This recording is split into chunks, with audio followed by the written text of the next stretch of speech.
Nou, hierdie laaste tyd praat die Here met ons as 'n gemeente, met my spesifiek ook, maar met ons as 'n gemeente oor autoriteit. Julle sal weer die laaste, ek dink 5, 6 preke het gegaan oor ons autoriteit. Hoeveel van ons word dag in en dag uit deur Satan se volgelinge versoek en getuister? Hoeveel keer oorwin Satan in jou lewe deur jou met vrees te intimideer? En die vraag is, hoekom laat ek en jy dit toe? Satan lieg vir ons oor die autoriteit wat ek en jy regtig het. Want hy weet, dit gaan sy werk baie moeiliker maak. As ek en jy moet besef, hoeveel autoriteit ek en jy in Jesus het.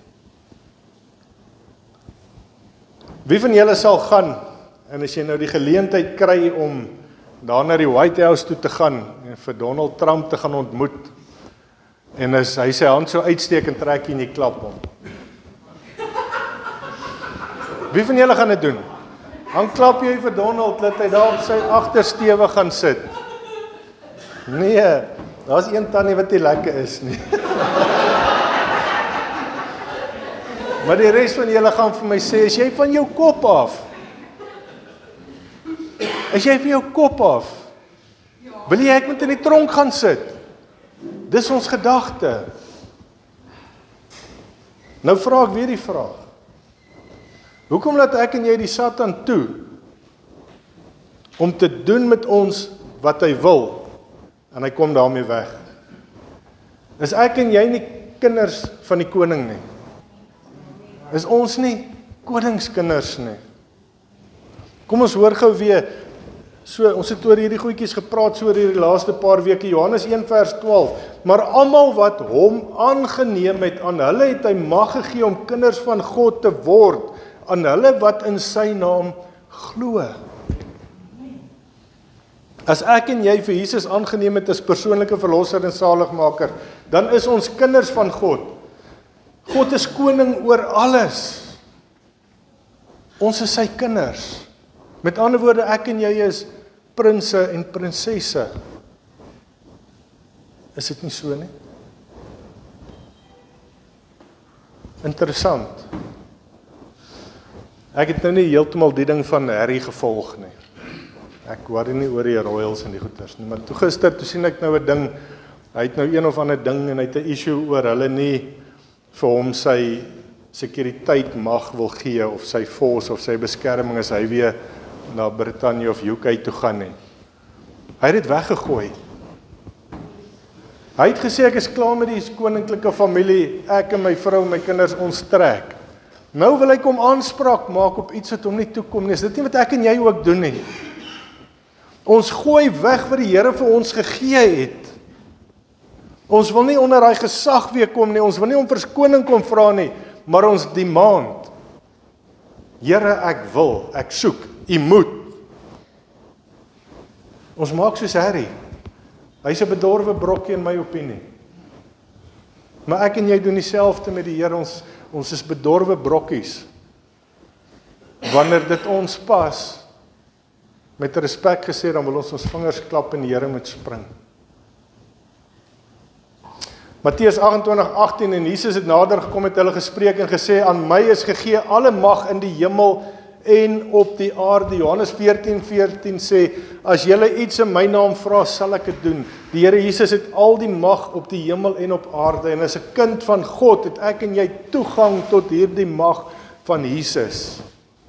Hy gee dit vir ons, as ons na hom toe kom. Nou ek het gehoor van 'n fliek baie jare gelede van 'n predikant wat 'n demoon uit mense uit wou dryf, of uit iemand uit wou dryf.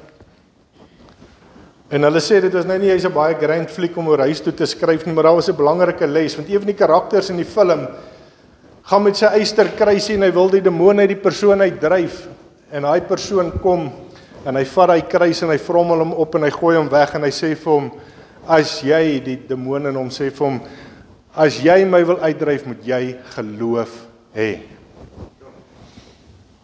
Jy gaan niks aan my kan doen nie, want jy het nie geloof nie. Vir dit wat jy wil doen om te werk op my, moet jy geloof hê. En besef jy dat dit ons Christene se grootste probleem is? Ons het nie geloof nie.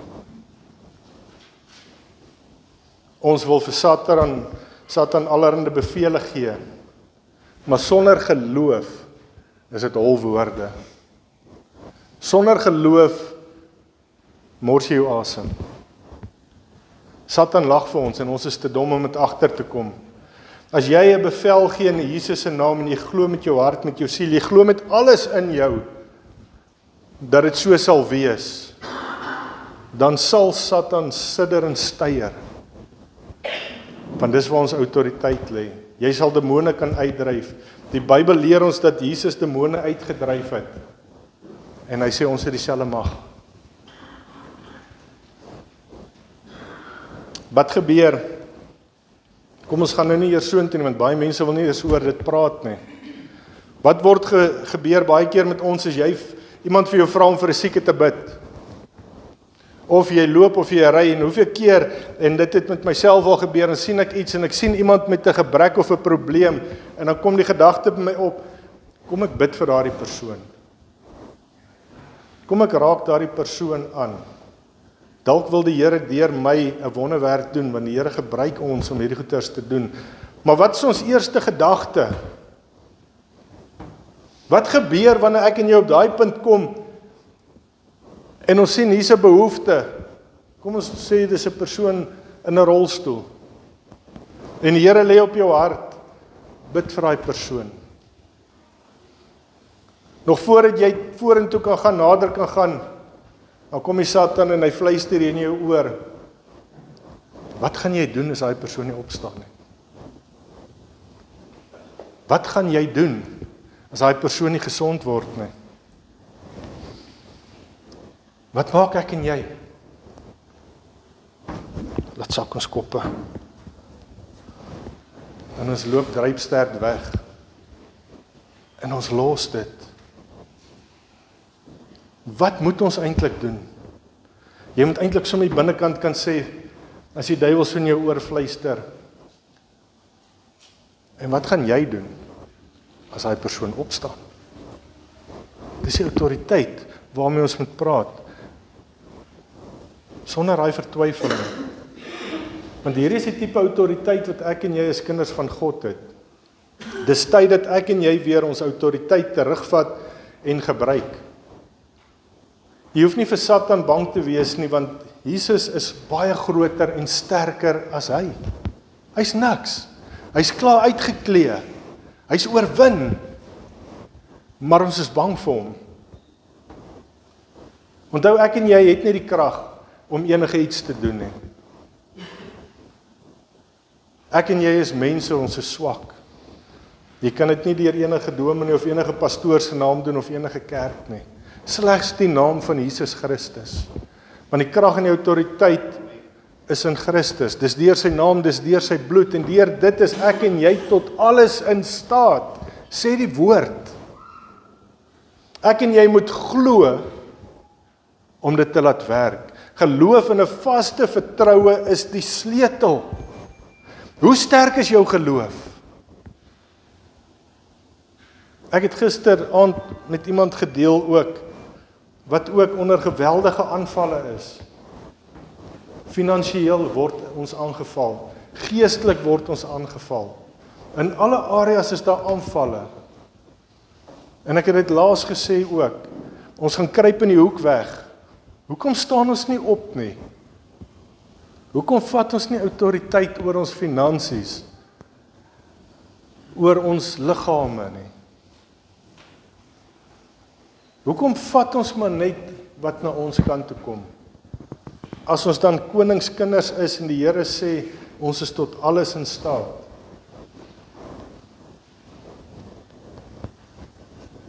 Ons geloof is swak.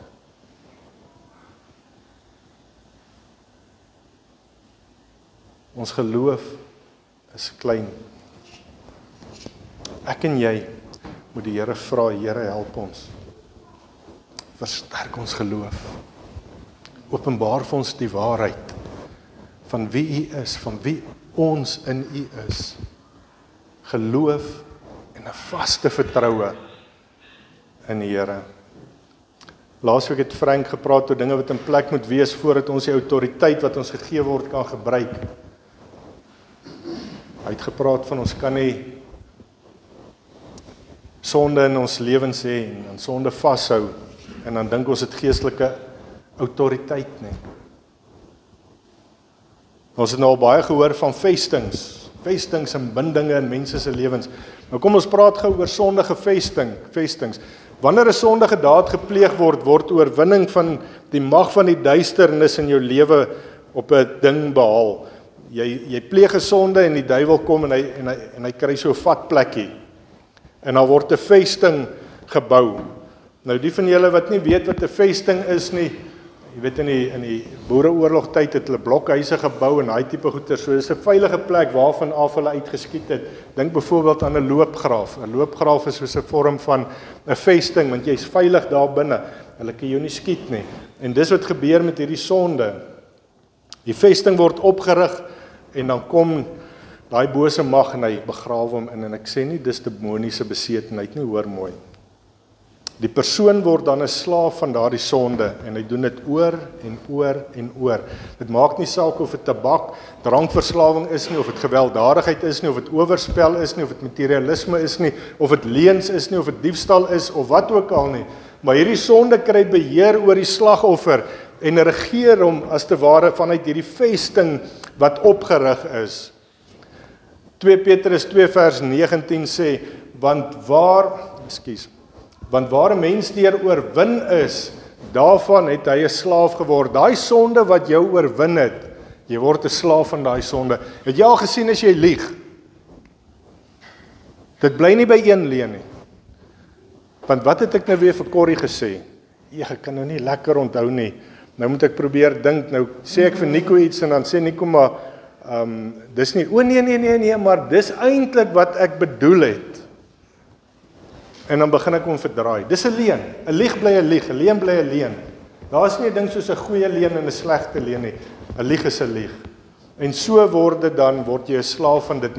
Met verloop van tyd word hierdie verslawing erger. Die vesting van Satan word versterk. Die mure word al hoe hoër en die probleem is dan kom daar nog vestings by. Dan kom daar nog dinge, want die een sonde lei tot 'n volgende sonde, en daar kom nog en nog en nog en nog. En dit word net al hoe meer. Die groeipad van sonde, soos ek dit nou vir julle beskryf het, is baie duidelik. Dit begin in ons gedagtes. Dit begin in ons gedagtes wat ongehoorsaam is aan Christus. En dan word dit geregverdig. Daarna word planne beraam om dit uit te voer. En uiteindelik word die sondige dade gedoen. En dan lewe ek en jy in ongeregtigheid. En daai sonde word gevestig in ons lewens. Nou 'n voorbeeld hiervan is, ek weet nie, Frank, mag ek praat van Dawid? Ek weet dis jou favourite. Mag ek daarom? Dankie broer. Koning Dawid. Onthou jy, hy het 'n mooi vrou gesien wat bad en haar begeer. Hy het nie hierdie gedagte in die lig van God se woord geëvalueer nie. Anders sou hy dit dadelik verwerp het. Toe daai gedagte opkom en hy sien daai vrou, sou hy in die eerste plek omgedraai het en geloop het. Wie van julle kry die Biker Lifestyle magazine?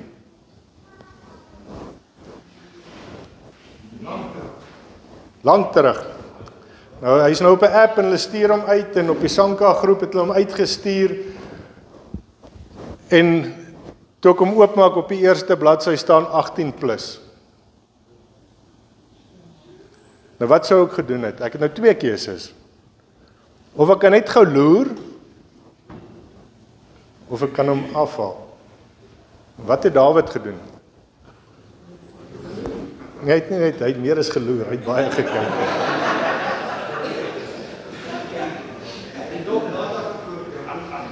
Ja, jy sien. So, wat moes Dawid gedoen het? Hy moes gekyk het, wat sê die woord van God? En dit sê, jy mag nie jou naaste se vrou begeer nie. Dadelik moes hy weggedraai het. Maar Dawid was oop vir die voorstel wat aan hom gemaak is. En dit het oorgegaan na fase 2. Hierin het hy regverdig, sy gedagtes geregverdig, dalk deur te sê, maar ek is die koning. Ek kan enige vrou neem wat ek begeer, dis my reg. Hier gaan dit oor na fase 3 toe.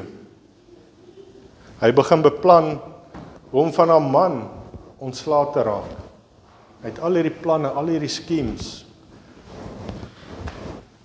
In 'n fase 4 laat maak hy die man dood. Sit hom op die voorste linies, onttrek die magte, dat hy doodgemaak word. En hy vat sy vrou.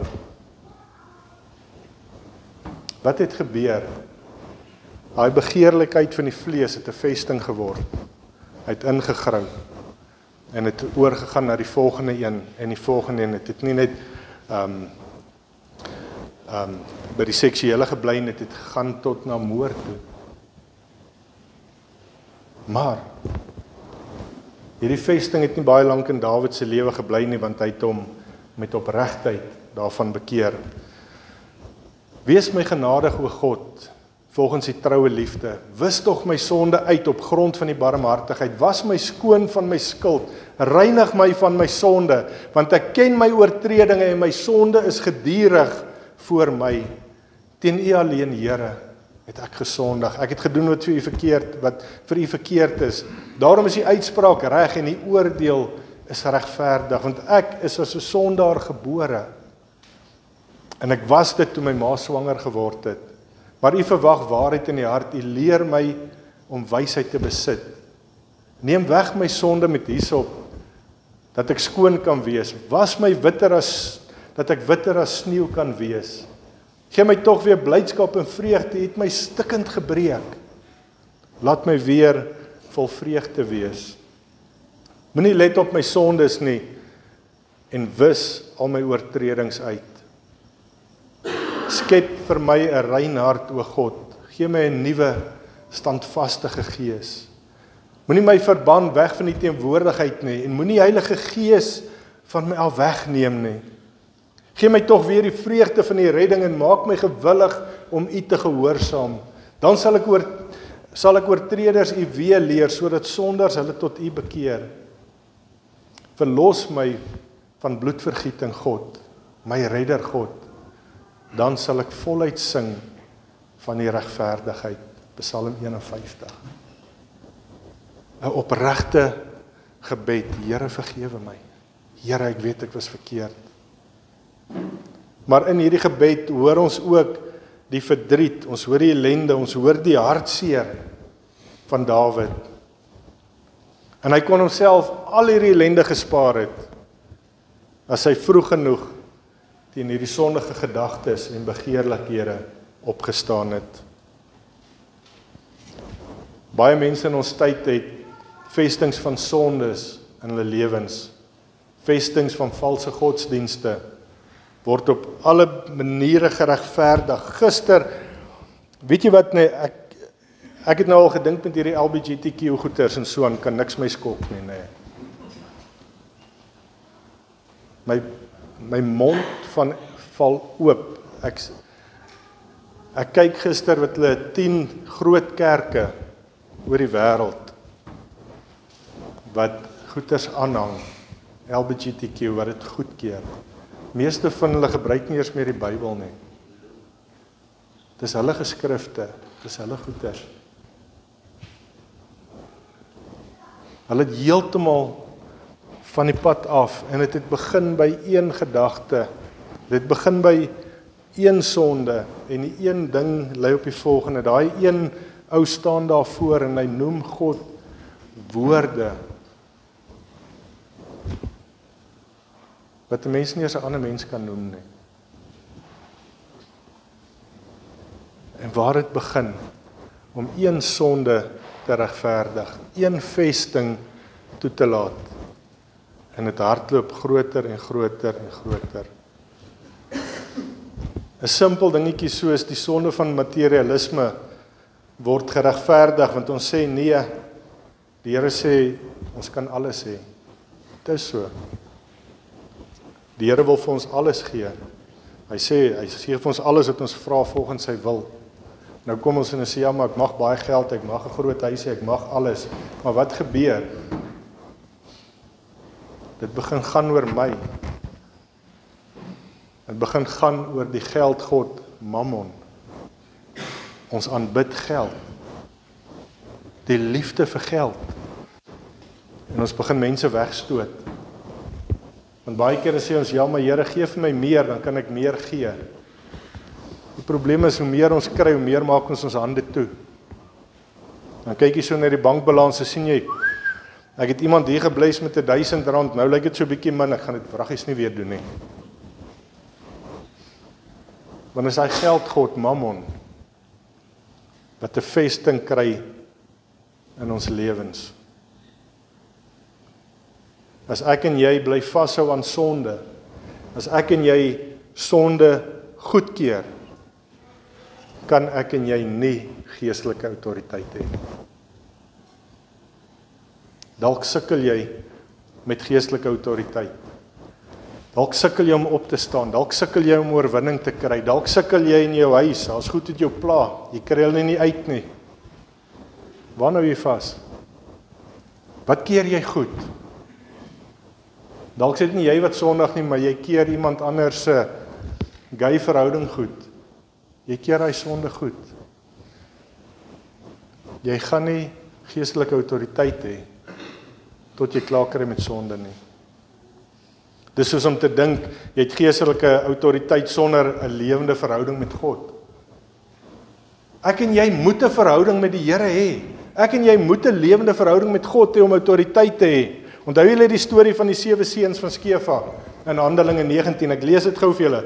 Vers 11. God het deur Paulus se optrede wonderbaarlike dinge gedoen, selfs wanneer doeke of voorskote wat aan sy vel geraak het op siekes gesit is, het hulle siektes verdwyn. Selfs bose geeste het uit mense uitgegaan. Partye rondreisende Joodse geesuitdrywers het ook probeer om in die naam van die Here Jesus te gebruik om mense wat bose geeste het dit uit te dryf. Die formule wat hulle probeer het was: ek dryf julle uit in die naam van die Jesus vir wie Paulus verkondig. Hierdie geesuitdrywers was die 7 seuns van 'n senior Joodse priester, Skefa. Maar die bose gees het vir hulle gesê: Jesus ken ek en van Paulus weet ek, maar wie is julle? Die man in wie die bose gees was, spring toe onder hulle in. Hy was te sterk vir hulle en kry die oorhand oor hulle, sodat hulle kaal en erg beseer uit daardie huis gevlug het.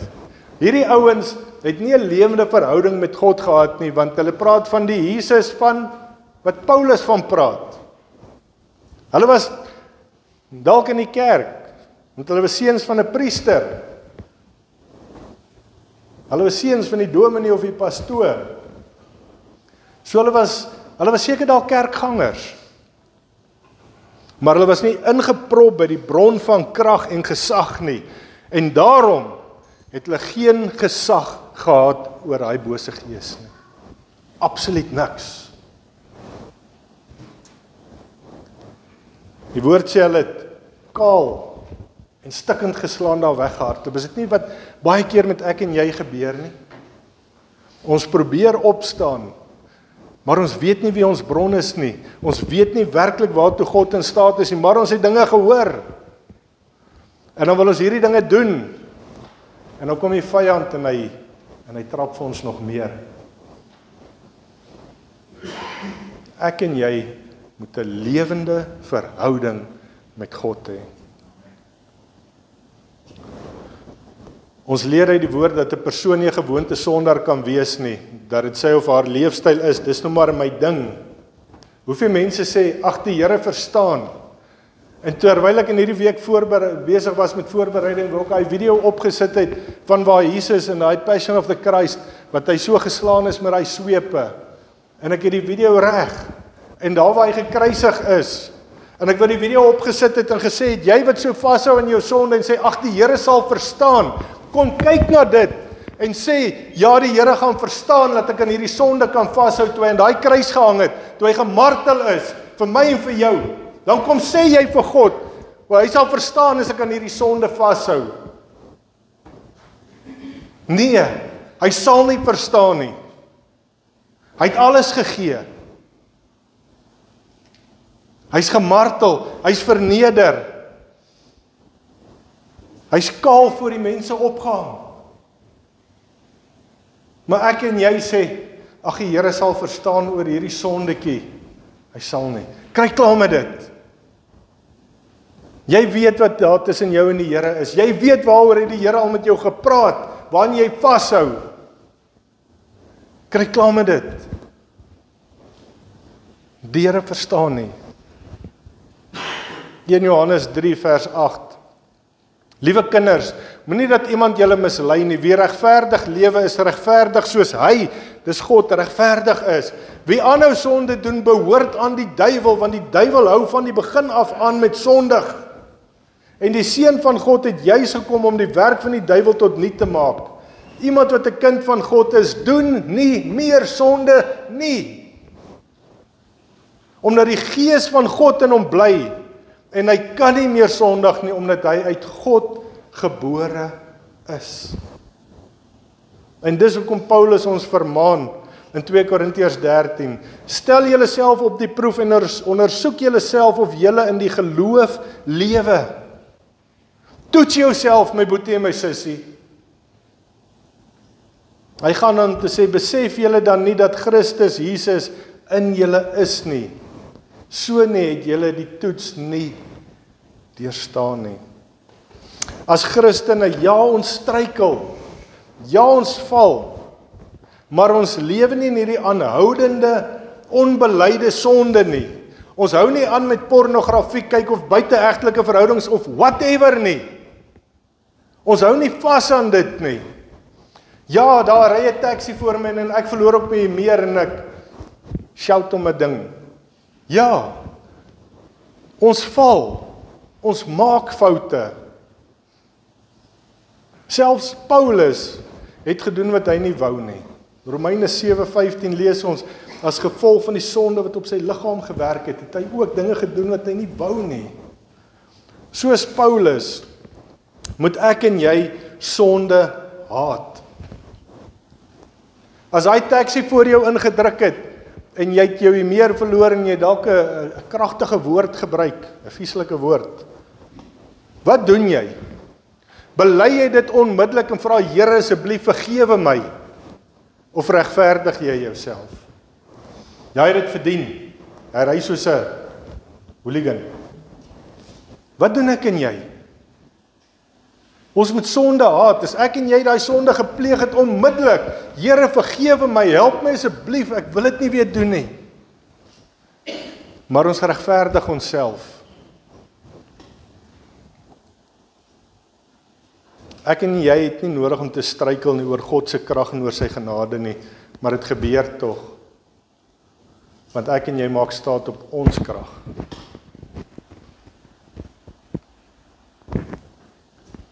Ek en jy moet as konings heers oor sonde, oor ons omstandighede, oor die Satan, oor frustrasies, oor onbekwaamheid, ons emosies, ons gedagtes, oor vrese en soveel meer moet ek en jy heers as konings. Ons moet vanuit ons wil en die waarheid van die woord lewe, nie volgens ons gevoel en emosies nie. Wat is die waarheid? Onthou die duiwel kom soos 'n brullende leeu. Hy's nie 'n brullende leeu nie. Dit gaan oor leuns. Hy lieg vir ons. Ons ken nie die waarheid nie. So ons gaan op emosies. Nou hoor ons net leeu en dadelik sien ons hierdie tande en die naels en ons is bang. Hy's soos 'n leeu. Hy is nie 'n leeu nie. Hy's 'n leienaar. Ek en jy moet op die waarheid staan van die woord. Hy's reeds oorwin. Ons moenie laat die Satan ons vertel daar's nie hoop nie. Wanneer ek en jy in sonde geval het, as ek en jy verkeerd gedoen het, dan kom hy baie keer en hy sê, jy's rubbish. Dis klaar met jou. Hy kom en hy bring hierdie skuldgevoelens oor ons. Onthou die Satan bring skuldgevoelens, die Heilige Gees bring oortuiging. wanneer ek en jy verkeerd is. Ek en jy weet, ons is verkeerd en ons vra om verskoning. Die duiwel werk op skuldgevoelens. Want hy kom en dan vertel hy vir jou, die Here gaan jou nie die keer vergewe nie. Dis verby vir jou. Het jy al ooit gedink dat ek en jy nooit God se genade waardig was nie? Nooit. Ek en jy het dit nog nooit ooit verdien, enigsins nie. Maar God het ons lief gehad, het ons vergewe, het ons gekies om in Christus te wees voor die grondlegging van die wêreld, gelees in Efesiërs 1 vers 4 tot 6.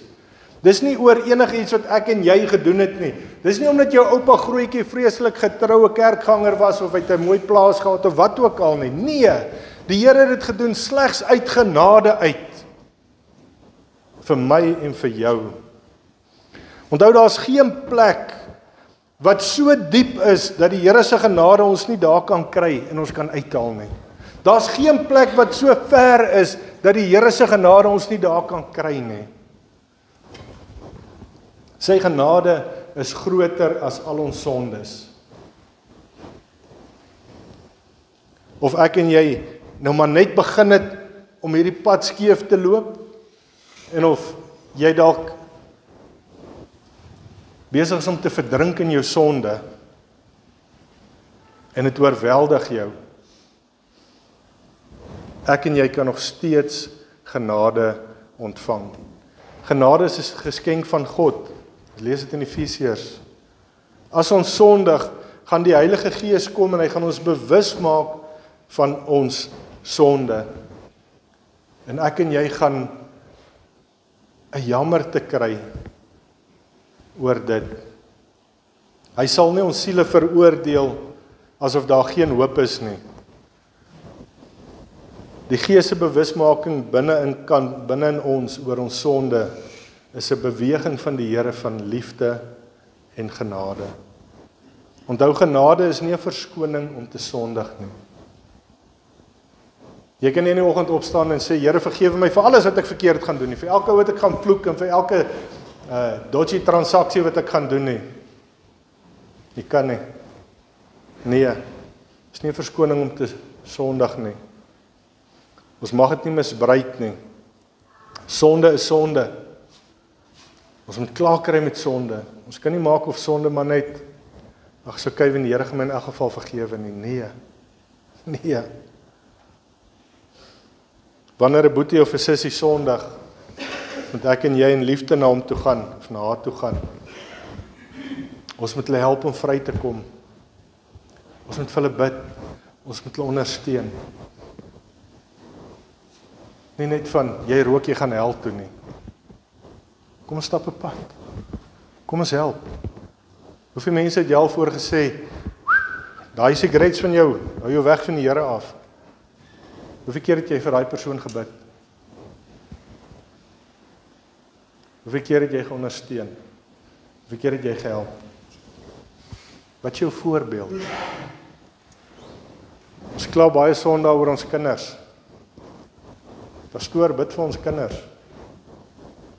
Nou het ons gepraat oor wat is jou voorbeeld? Lê elke aand in die kroeg, slinger huis toe. Nou hoor jy jou kind het 'n zol gerol. Nou wil jy hom of haar doodslaan. Jy is die voorbeeld. Jy is die voorbeeld.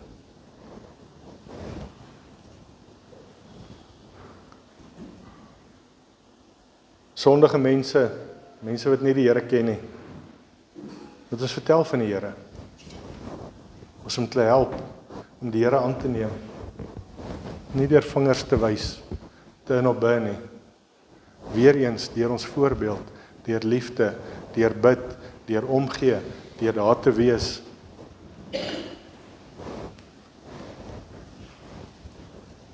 Die Here se genade was vir ons almal daar. Kom ons tot bekering, het ons geen genade met ander mense nie.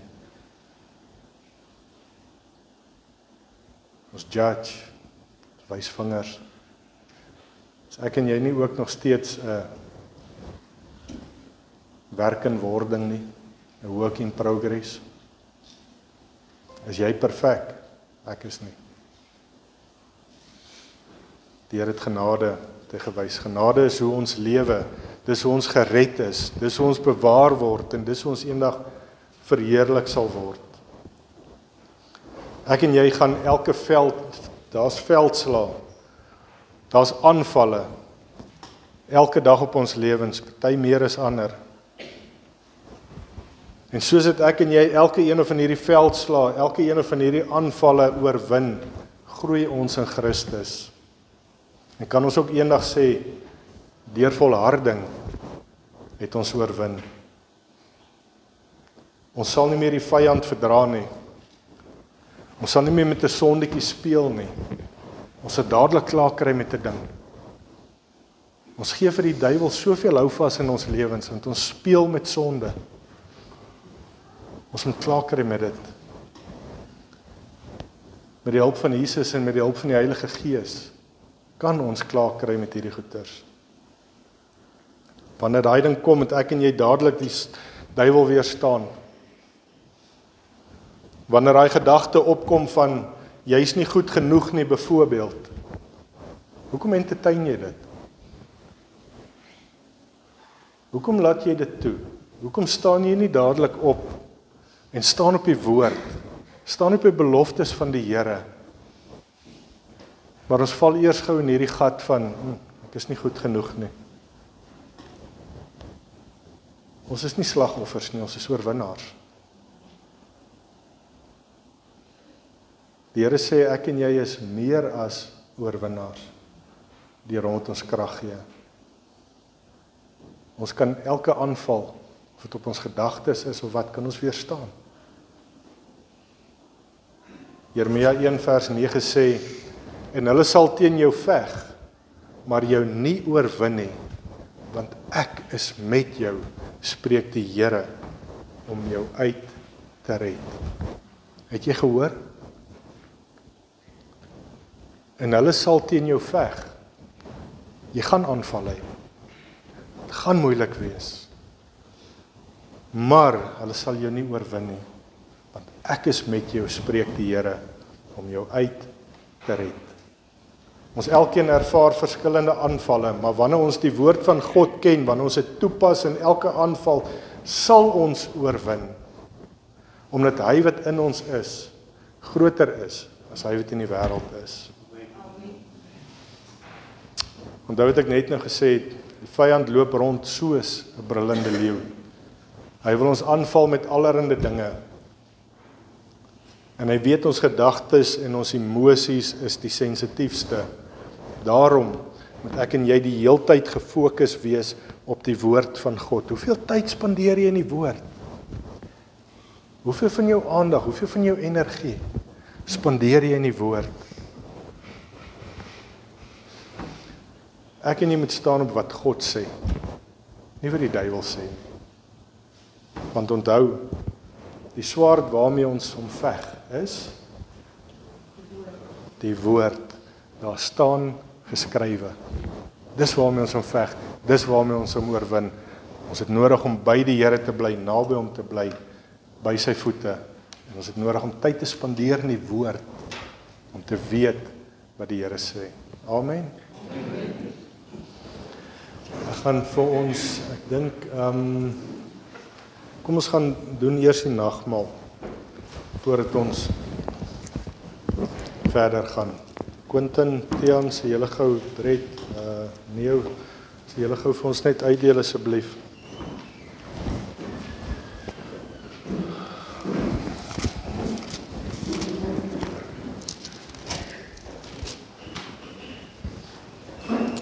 In Korintiërs 11 vanaf vers 27. Elkeen wat op 'n ongepaste wyse van die brood eet of uit die beker van die Here drink, sal skuldig wees aan die sonde teen die liggaam en die bloed van die Here. Maar elkeen moet homself eers ondersoek voordat hy van die brood eet en uit die beker drink. Want hy wat eet en drink sonder om te besef dat dit die liggaam van die Here is, bring daardeur 'n oordeel oor homself. Daarom is daar baie swakkes en sieklikes onder julle en sterf daar baie van julle. As ons onsself vooraf reg ondersoek het, sou ons nie onder die oordeel gekom het nie. Voordat jy die nagmaal gebruik, sê die woord, ondersoek jouself. Wat is daar tussen jou en die Here? Wat 'n onbeleide sonde is daar? Wat is in jou gedagtes aan die gang? Besef jy dit wat ek net nou gesê het, toe die Here Jesus aan die kruis gehang het, het hy daar gesterf vir jou. Dis sy liggaam wat gebreek is vir my en vir jou vir oorwinning oor sonde. Sy bloed het ons beseël. Daarom is dit ernstig wanneer ons na die tafel van die Here toe kom, soos die woord sê, ondersoek jouself. Vra vir die Here, Here, is daar iets? Moenie net die nagmaal gebruik, is nie 'n tradisie nie. Dis 'n ernstige ding tussen jou en die Here. Dis hoekom die Here vermaan. Daar siekes, dis mense wat doodgaan, want ons onteer die liggaam en die gedagtenis van die Here. Die van julle wat besoek ook, as jy by die vrymoedigheid het om by jou eie gemeente nagmaal te gebruik, is jy welkom om dit saam met ons te doen, maar ondersoek jouself voordat jy dit gebruik, asseblief. Sodra almal het, dan sal ons verder gaan.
Ek lees vir ons 1 Korintiërs 11 vanaf vers 23. Ek het van die Here ontvang wat ek ook aan julle oorgelewer het. Die Here Jesus het in die nag waarin hy oorgelewer is, brood geneem en nadat hy God daarvoor gedank het, het hy dit gebreek en gesê: Dit is my liggaam. Dit is vir julle. Gebruik dit tot my gedagtenis. Dink daaroor dat die Here aan die kruis gehang het vir jou, vir my. Dat sy liggaam gemartel is, mishandel is,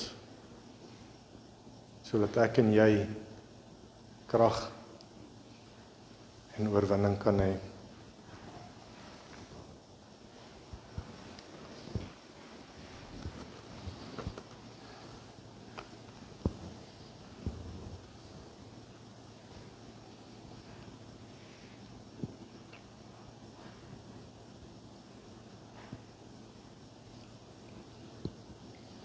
Net so ook het hy na die maaltyd die beker geneem en gesê, hierdie beker is die nuwe verbond, wat deur my bloed beseël is. Gebruik dit, elke keer as jy daaruit drink, tot my gedagtenis. Sy laaste druppel bloed, om ons skoon te was. Sy bloed om ons te beseël en te beskerm. Is vir my so vol van die Here se genade.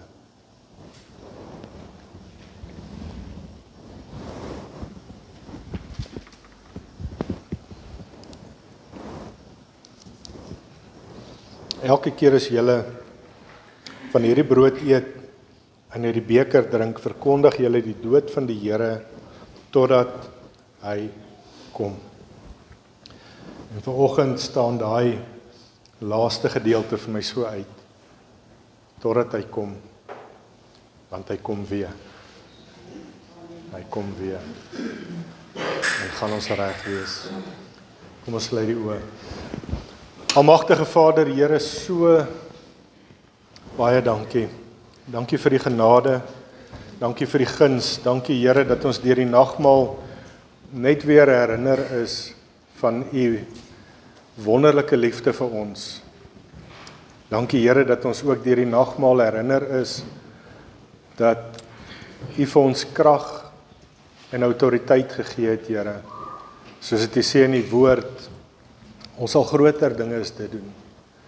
En al die krag en al die mag wat u het u tot ons beskikking gestel. Dankie Here vir die wonderlike liefde vir ons. Dankie vir die genade. Here, ons is mense, ons val so maklik. Ons val so gereeld. Maar dankie vir die genade en help vir ons Here dat ons nooit die genade sal misbruik nie. Help ons ook Here om genade te hê met ander mense.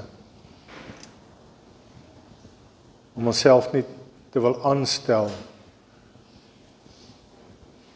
en dink ons is beter neer, want ons lewe en ons oorwin nie deur onsself nie, maar net deur die genade. Dankie Here dat ons ook vanoggend herinner is dat U weer gaan kom. Here, wat 'n wonderlike vooruitsig die dag wat U kom. En Here, mag ons almal opgewonde wees op daardie dag. Nie in vrees rondhardloop en paniek nie. Maar mag elkeen van ons opgewonde wees as dit in ons tyd is, Here, om te weet ons gaan huis toe. Seën vir ons, Here, waar ons hier vandag, mag jy vrede oor ons wees. Mag jy hand van genade en guns oor ons wees. Heilige Gees, mag jy in ons werk. Mag jy vir ons sterker maak. Die saad wat gesaai is vanoggend, mag dit veel vrug dra. En Here, mag U die lof en die eer kry. U is 'n wonderlike God, U is 'n fantastiese Vader. Here, daar is niemand soos U nie. En vanoggend bring ons U al die lof en al die eer in Jesus se naam. Amen.